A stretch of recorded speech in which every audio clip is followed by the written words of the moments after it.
प्रधानमंत्री जी बोलते हैं सबका साथ, सबका विकास, सबका विश्वास। अगर ऐसा ही है तो भारत के लोग आज देश छोड़ के क्यों जा रहे हैं? 2018 से लेके 2023 के बीच 6,70,000 भारतीय ने अपनी नागरिकता त्याग दी। मोदी जी कहते हैं कि वो सबके साथ है, मगर ये आंकड़े बोलते हैं जो सबका होता है वो किसी का नहीं होता। और ठुकरा के मेरा प्यार मेरा इंतकाम देखेगी, और फिर आप आके बोलते हो कि हम बंगाल में जीत क्यों नहीं पाते। Ma'am, this is the reason, this step motherly attitude, जिसके लिए बंगाल के लोग हर बार इनको बड़े बड़े रसगुल्ला खिलाकर वापस दिल्ली भेज देते हैं। आम आदमी आज हवाई चप्पल पहन के हवाई जहाज नहीं चल रहा, आम आदमी हवाई चप्पल बेच के हवाई जहाज चल रहा है। लोकसभा पे खर्च करके क्या फायदा मैडम, जब यहाँ पे विपक्ष को बोलने का अधिकार ही न हो। धन्यवाद। माननीय सदस्य सुश्री सयोनी घोष जी। धन्यवाद अध्यक्ष महोदय, आपने मुझे बोलने का मौका दिया। मैं अपनी पार्टी की भी आभारी हूँ for this opportunity.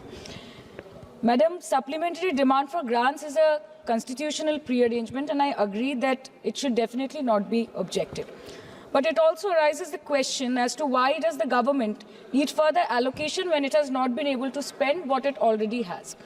In financial year 24, government's final consumption expenditure was 14%, but it decreased to 4.4% in financial year 25 second quarter. This means that the government has spent much less this year as compared to last year. In the first quarter of 24-25, government spending was 4.15 lakh crore, and many cited model code of conduct a reason for spending less. But in the second quarter, it further decreased to 4.1 lakh crore. Madam, to my simple understanding, this grant is being demanded from the exchequer, but this is the money which is collected from the people and it is meant to be spent for the people. Since Professor Shogata Rai has already spoken about the technical aspect, today I choose to speak on what this government has delivered to the people of this country, the utilization of resources and departments it's seeking additional grants for, and also its complex relationship with the state of West Bengal. Sir, इनके bulldozer के चलते madam Bharat के लोग सवाल पूछना भूल गए, और भारत की जनता आजकल इतनी भूखी है कि खाने को धोखा भी खा लेती है। मैडम, भारत में एक मिडिल क्लास जो एक साल पहले एक वेजिटेरियन थाली 100 रुपये में खाता था, आज वही वेजिटेरियन थाली 152 रुपये की हो गई। टमाटर की कीमत 247% बढ़ गई, आलू की कीमत 180%, लहसुन 128% और तेल नमक आटा मैदा 18%। पहले आम आदमी पॉकेट में पैसा लेके बाजार जाता था और थैली भरकर सामान लाता था, लेकिन अमृतकाल में आदमी थैली भरकर पैसा लेके जाता है और पॉकेट में आलू टमाटर प्याज लेके घर वापस आता है।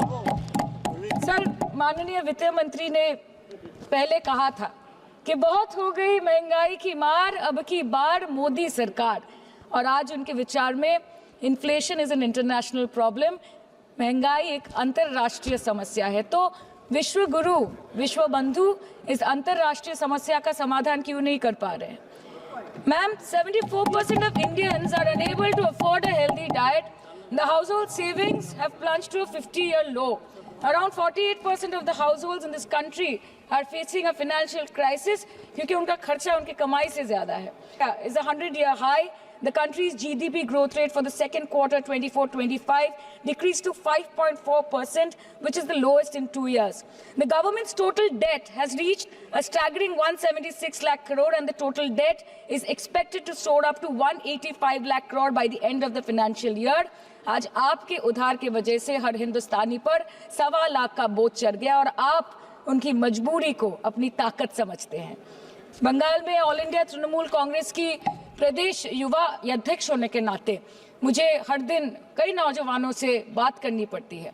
वो मुझे ये पूछते हैं कि मोदी जी ने हर साल 2 करोड़ नौकरी का वादा किया था, अर्थात 10 साल में 20 करोड़ नौकरी।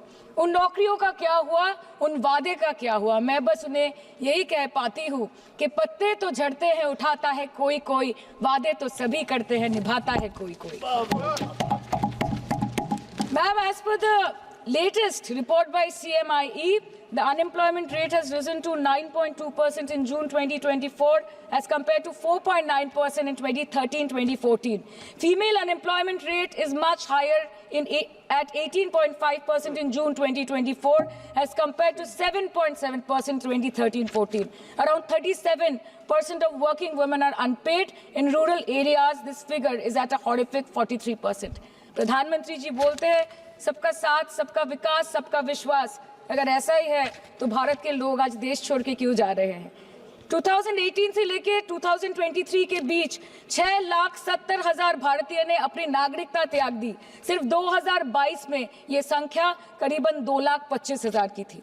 In 2022 alone, 7,500 high net worth individuals with a net worth of more than 96,917 Indians were arrested attempting to cross the United States illegally. Modi ji कहते हैं कि वो सबके साथ है, मगर ये आंकड़े बोलते हैं जो सबका होता है वो किसी का नहीं होता। और बंगाल के साथ तो कुछ अलग ही रिश्ता है इनका। The relationship is that of quid pro को, ठुकरा के मेरा प्यार मेरा इंतकाम देखेगी। मतलब वोट है तो नोट है और वोट नहीं तो नोट नहीं। As per the available reports, as on 19 July, rupees 1.23 lakh crore is already due from the government of West Bengal against flagship programs like Manrega, PM Awas Yojana, Gram Sadak Yojana, National Health Mission, Central Food Subsidy. Further, 40,806 crore is projected dues against these schemes, bringing the total amount to a staggering 1.71 lakh crore. Madam, health care की schemes में सिर्फ fund हमको दिया नहीं जाता क्योंकि colour coding match नहीं करता है। सो आप सबका साथ सबका विकास जो बोलते हैं, is it hinging on colour coding? आपको रंग पसंद नहीं तो आप बंगाल के लोगों को पैसा नहीं दोगे और फिर आप आके बोलते हो कि हम बंगाल में जीत क्यों नहीं पाते। Ma'am, this is the reason, this step motherly attitude, जिसके लिए बंगाल के लोग हर बार इनको बड़े बड़े रसगुल्ला खिलाकर वापस दिल्ली भेज देते हैं। Even after making several attempts to crush our aspirations and our economy, Bengal government stands tall and true towards the commitment towards its people. Bengal में सिर्फ दीदी है तो मुमकिन है। The West Bengal government started transferring money to the bank accounts of 21 lakh people who worked for 100-day scheme without receiving any payments from the central government for Manrega. Even before Ayushman Bharat, in Bengal, Shastro Shati, a cashless scheme was launched, providing treatment cost up to 5 lakh for per person belonging to any strata of the society. आज कलकत्ता के किसी आलिशान private hospital में जहाँ पे एक अमीर आदमी की चिकित्सा होती है, वही बगल वाले बेड में एक गरीब मजदूर, एक गरीब किसान की भी ट्रीटमेंट होती है। यही है ममता बनर्जी का विकास। और आपके अमृत काल में the cost of medical treatment has been doubled in the last 5 years। आप फार्मास्यूटिकल्स के सर आरजीकर पे बात ना बोले, आपकी सीबीआई पे अभी तक कुछ बोल नहीं पाए। हम लोगों ने जो, हमारी पुलिस ने जो बोला था, they are still sticking to that. So उसके बारे में मत बात करें, ठीक है? आप उत्तर प्रदेश के बारे में बात करें ना sir. Sir, medical inflation is at 14%। Regularly लिए जाने वाले दवाइयों की कीमत 50% बढ़ गई। आप सिविल एविएशन के लिए ग्रांट्स मांग रहे हैं। एक डोमेस्टिक फ्लाइट, उसकी राउंड ट्रिप की टिकट 20 से 30 हजार में बिक रही है। आम आदमी आज हवाई चप्पल पहन के हवाई जहाज नहीं चल रहा, आम आदमी हवाई चप्पल बेच के हवाई जहाज चल रहा है। You are demanding funds for education but conveniently ignoring the fact that 11 lakh children have dropped out of school according to your own data. आज भारत में सिर्फ 47.51% स्कूलों के पास कंप्यूटर की फैसिलिटीज है और उसमें 9% के पास इंटरनेट कनेक्शन।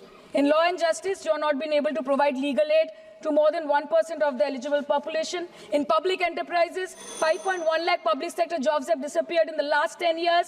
रेलवे में करीबन 2.5 लाख पोस्ट बाकी हैं और उसमें से वैकेंसी है इन क्रिटिकल सेफ्टी कैटेगरीज। नए भारत में आजकल ट्रेन पटरी के ऊपर कम और पटरी के बाहर ज्यादा चलती है।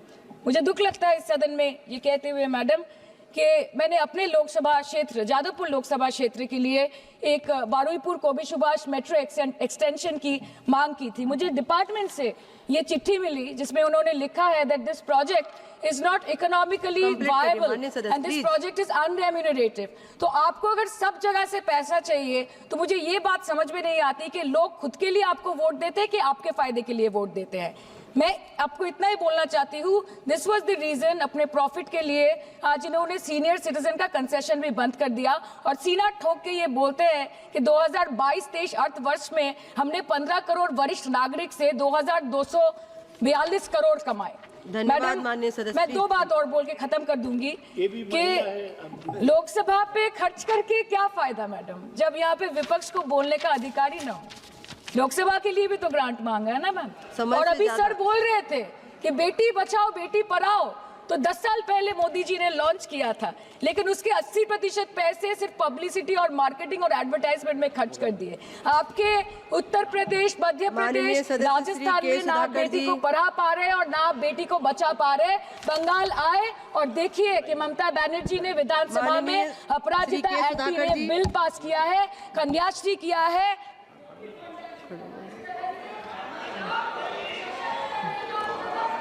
Thank you, madam. Thank you, madam.